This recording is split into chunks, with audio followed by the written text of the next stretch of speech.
ಶ್ರೀರಂಗರಾಯ ಅನ್ನುವಂಥವನು ಶ್ರೀರಂಗಪಟ್ಟಣದಲ್ಲಿ ಆಳ್ವಿಕೆಯನ್ನ ಮಾಡ್ತಾ ಇರ್ತಾನೆ. ಮುಸಲ್ಮಾನರು ಶ್ರೀರಂಗಪಟ್ಟಣವನ್ನ ತಮ್ಮ ವಶಕ್ಕೆ ತಗೋಬೇಕು ಅಂತ ಹೇಳಿ ಬಹಳ ಕಾಯ್ತಾ ಇದ್ದಾರೆ. ವಿಜಯನಗರಕ್ಕೆ ಮೊದಲಿಂದನೂ ನಿಷ್ಠರಾಗಿರುವಂತಹ ಮೈಸೂರು ಅರಸರಿಗೆ ಯಾಕೆ ಈ ಭಾಗವನ್ನ ಒಪ್ಪಿಸಬಾರದು? ರಣಧೀರ ಕಂಠೀರವ ನರಸರಾಜ ಒಡೆಯರ್ ಶಕ್ತಿಶಾಲಿಯಾಗಿದ್ದಂತಹ ಮಹಾರಾಜರವರು ಒಬ್ಬ ಪೈಲ್ವಾನ್. ಅವನು ದುರಹಂಕಾರದಿಂದ ಮೆರಿತಾ ಇರ್ತಾನೆ. ಅವನು ಎಂತೆಂತ ದೊಡ್ಡ ದೊಡ್ಡ ಮಲ್ಲರನ್ನು ಸಹ ಸೋಲಿಸ್ತಾ ಇದ್ದಂತವನು.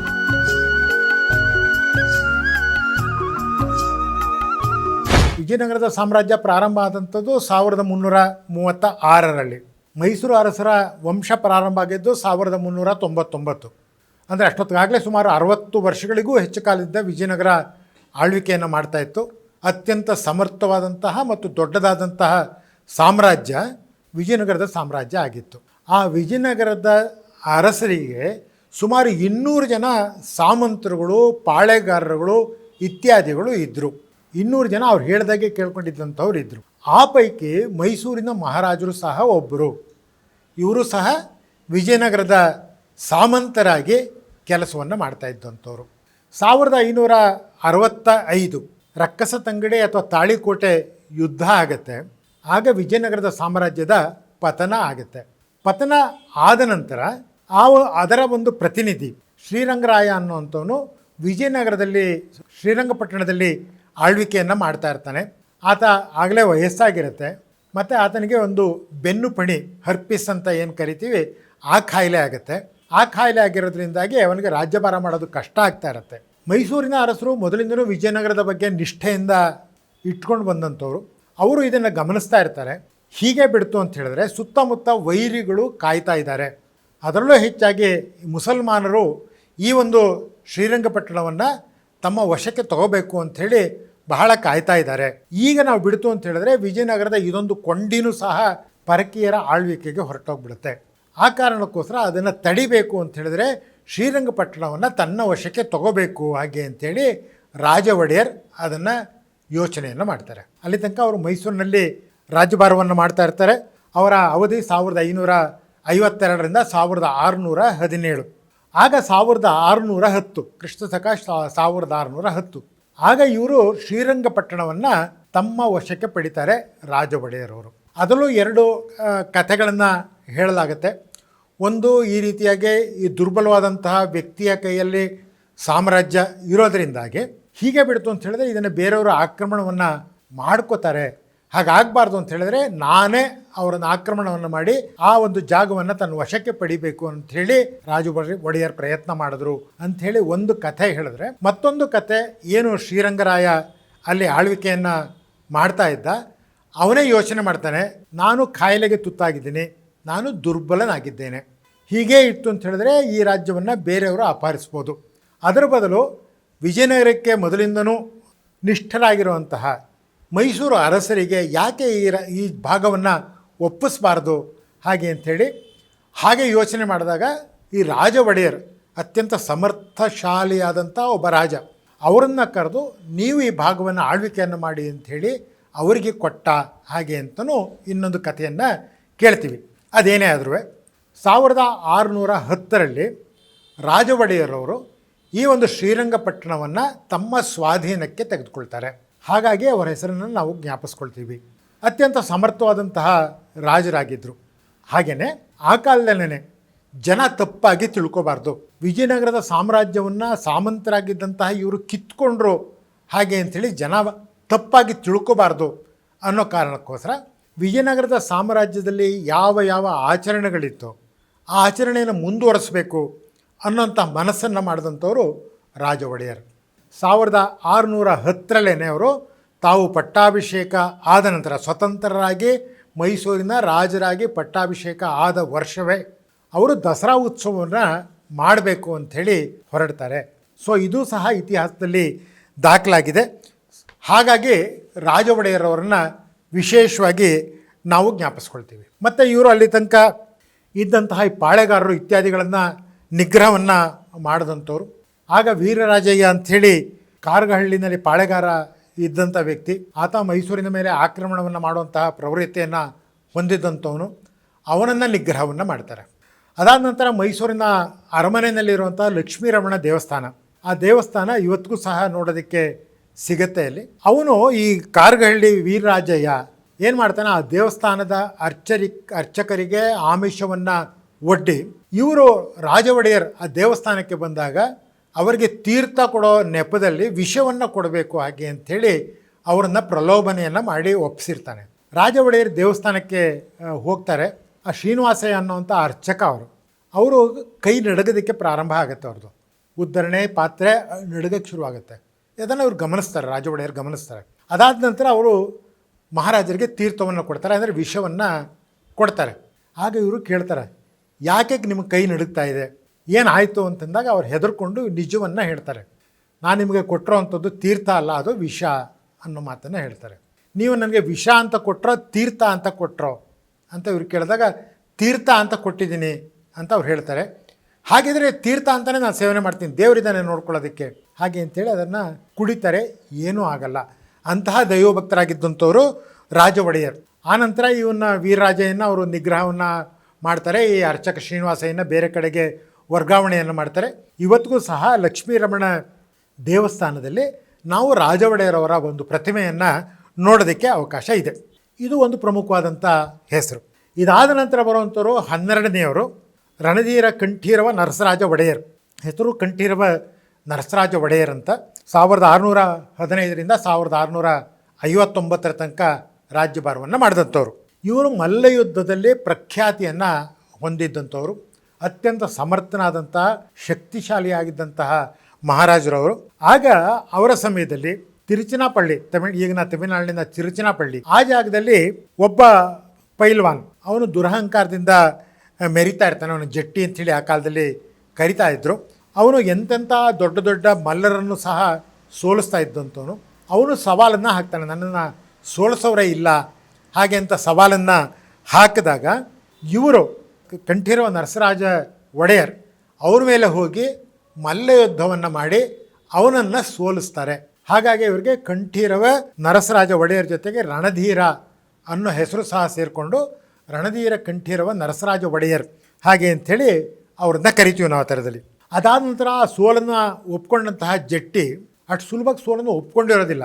ಹೇಗಾದರೂ ಮಾಡಿ ಇವರನ್ನು ಕೊಲ್ಲಬೇಕು ಹಾಗೆ ಅಂತ ಯೋಚನೆ ಮಾಡಿ ಕೆಲವು ಕಾಲದ ನಂತರ ಒಂದು 25 ಗಟ್ಟಿಮುಟ್ಟಾದಂತಹ ಜಟ್ಟಿಗಳನ್ನು ಆಯ್ಕೆ ಮಾಡಿ ಅವರನ್ನು ಮೈಸೂರಿನ ಅರಮನೆಗೆ ಈ ಒಂದು ರಣಧೀರ ಕಂಠೀರವ ನರಸರಾಜ ಒಡೆಯರ್ ಅವ್ರನ್ನ ಸಂಹಾರ ಮಾಡಬೇಕು ಅಂಥೇಳಿ ಅಲ್ಲಿಗೆ ಕಳಿಸ್ತಾನೆ. ಅದರ ಜೊತೆಗೆ ಇವರನ್ನು ಮರಳು ಮಾಡಿ ಇವರ ಜೊತೆಗೆ ಸೇರಿಸಿ ಕೊಲ್ಲೋದಕ್ಕೆ ಅನುಕೂಲ ಮಾಡಬೇಕು ಅಂಥೇಳಿ ಒಬ್ಬ ವೇಶ್ಯೆ ಆಕೆಯನ್ನು ಸಹ ಅವ್ರಿಗೆ ಅಲ್ಲಿಗೆ ಅವ್ರ ಜೊತೆಗೆ ಕಳಿಸ್ಕೊಟ್ಟಿರ್ತಾರೆ. ಇವರು ಬಹಳ ಸಮರ್ಥರಾಗಿದ್ದಂತಹ ರಾಜರು, ಹಾಗಾಗಿ ಅವ್ರಿಗೆ ಗೊತ್ತಿರುತ್ತೆ.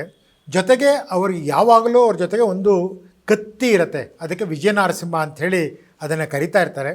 ಆ ಕತ್ತಿಯ ಸಹಾಯದಿಂದ ಆ 25 ಜನರನ್ನು ಅವರು ಸಂಹಾರವನ್ನು ಮಾಡ್ತಾರೆ. ಈ ಜಟ್ಟಿಗಳನ್ನು 25 ಜನರನ್ನು ಸಂಹಾರ ಮಾಡ್ತಾರೆ.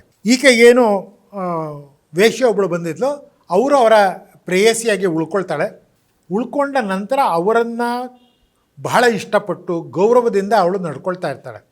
ಕೊನೆಗೆ ಆಕೆಗೆ ನಿನಗೆ ಏನು ಬೇಕು ಅಂಥೇಳಿ ಇವರು ಕೇಳಿದಾಗ, ನರಸರಾಜ ಒಡೆಯರ್ ಅವರು ಕೇಳಿದಾಗ, ಇಲ್ಲಿಯ ಸುತ್ತಮುತ್ತ ಜನ ನೀರು ಇಲ್ಲದೆ, ನೀರಾವರಿ ಇಲ್ಲದೆ ತುಂಬ ಪರಿತಪಿಸ್ತಾ ಇದ್ದಾರೆ, ಅವ್ರಿಗೆ ಸಂಬಂಧಪಟ್ಟ ಹಾಗೆ ಒಂದು ನಾಲೆಯನ್ನು ಕಟ್ಟಿಸ್ಕೊಟ್ರೆ ಆ ಜನಕ್ಕೆಲ್ಲ ಅನುಕೂಲ ಆಗುತ್ತೆ ಅನ್ನೋ ಮಾತನ್ನು ಆಕೆ ಕೇಳ್ತಾಳೆ.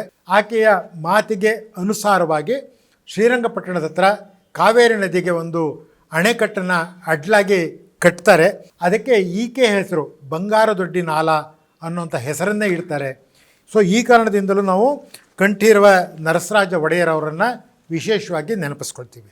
ಇದಾದ ನಂತರ ಬರುವಂಥವರು ಆ ಸರಣಿನಲ್ಲಿ ದೊಡ್ಡ ದೇವರಾಜ ಒಡೆಯರವರು 1627ರಿಂದ 1673 ತನಕ ರಾಜ್ಯಭಾರವನ್ನು ಮಾಡಿದಂಥವರು ದೊಡ್ಡ ದೇವರಾಜ ಒಡೆಯರವರು.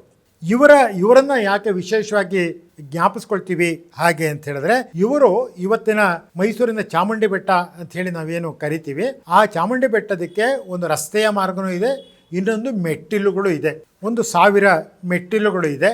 ಆ ಮೆಟ್ಟಿಲುಗಳನ್ನು ನಿರ್ಮಾಣ ಮಾಡಿದಂಥವರು ದೊಡ್ಡ ದೇವರಾಜ ಒಡೆಯರವರು.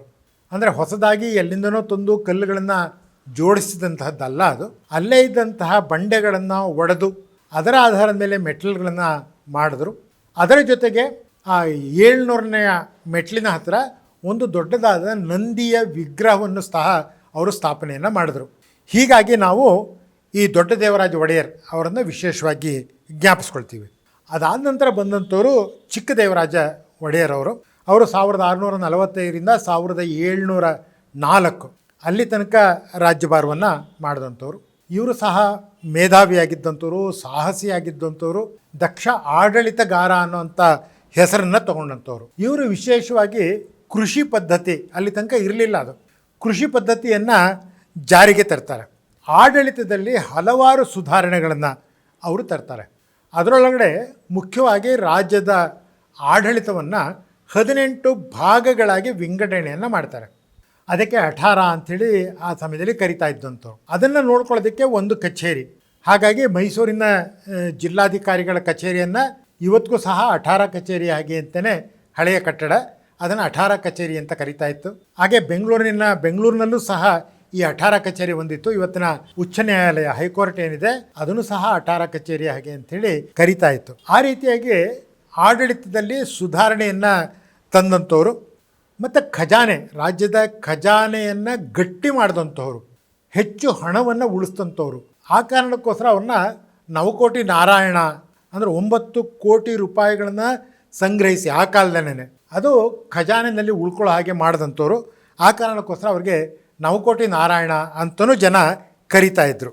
ಇವರು ಚಿಕ್ಕದೇವರಾಜ ಒಡೆಯರವರು ಶಿವಾಜಿ ಮತ್ತು ಔರಂಗಜೇಬ್ ಅವರ ಕಾಲದಲ್ಲಿ ಇದ್ದಂಥವ್ರವರು. ಔರಂಗಜೇಬನ ಜೊತೆಗೆ ಒಳ್ಳೆಯ ಸಂಬಂಧ ಇತ್ತು ಇವರಿಗೆ.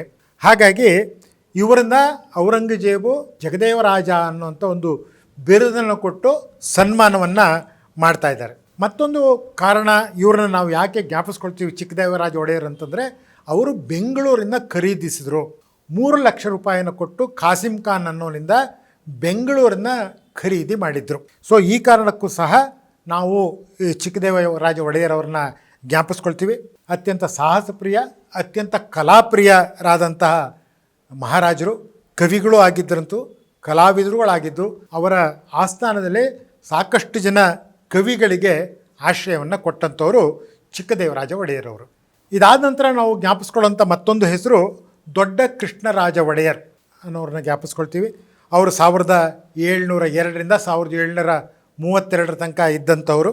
ಅವರು ಯಾಕೆ ಜ್ಞಾಪಿಸ್ಕೊಳ್ತೀವಿ ಅಂತ ಹೇಳಿದ್ರೆ, ಅವರು ಸಿಂಹಾಸನಾರೋಹಣವನ್ನು ಮಾಡಿದಾಗ ಅವ್ರ ವಯಸ್ಸು ಕೇವಲ 12 ವರ್ಷ, ಸಣ್ಣ ಬಾಲಕ ಆಗಿರ್ತಾರೆ. ಹಾಗಾಗಿ ಆ ಸಮಯದಲ್ಲಿ ಒಂದು ರೀತಿ ಕೆಟ್ಟ ಒಂದು ಸಂಪ್ರದಾಯನೂ ಮೈಸೂರು ಸಾಮ್ರಾಜ್ಯದಲ್ಲಿ ಕಂಡು ಬಂದಂತಹ ಕಾಲ ಅದು. ಆಗ ದಳವಾಯಿಗಳ ಆಡಳಿತ ಮೈಸೂರಿನಲ್ಲಿ ಬರುತ್ತೆ. ಮಹಾರಾಜರು ಚಿಕ್ಕವರಾಗಿರೋದ್ರಿಂದಾಗಿ ಈ ದಳವಾಯಿಗಳು ಅಂಥೇಳಿ ಅವ್ರನ್ನ ನೇಮಕ ಮಾಡ್ಕೊಳ್ತಾರೆ. ಅದರಲ್ಲಿ ದೇವರಾಜಯ್ಯ ಮತ್ತು ನಂಜರಾಜಯ್ಯ ಅನ್ನೋಂಥ ಇಬ್ಬರು ದಳವಾಯಿಗಳು ಮಹಾರಾಜರಿಗೆ ಏನೂ ಗೊತ್ತಾಗಲ್ಲ ಅನ್ನೋವಂಥ ಒಂದು ಅಂಶವನ್ನು ಇಟ್ಕೊಂಡು ಅವರು ಸರ್ವಾಧಿಕಾರಿಗಳಾಗಿ ಮೆರೆಯೋದಕ್ಕೆ ಪ್ರಾರಂಭ ಮಾಡ್ತಾರೆ.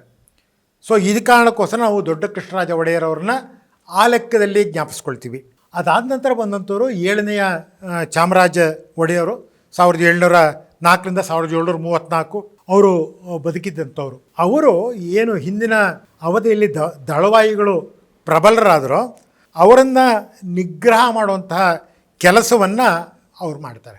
ಅವರಿಬ್ಬರನ್ನೂ ಬಂಧನವನ್ನು ಮಾಡಿ ಒಂದು ಕಬ್ಬಾಳ ದುರ್ಗ ಅನ್ನೋ ಕಡೆಗೆ ಒಂದು ಸೆರೆಮನೆಯನ್ನು ಕಟ್ಟಿಸಿ ಅಲ್ಲಿಗೆ ಅವ್ರನ್ನ ಕಳಿಸ್ಕೊಡ್ತಾರೆ.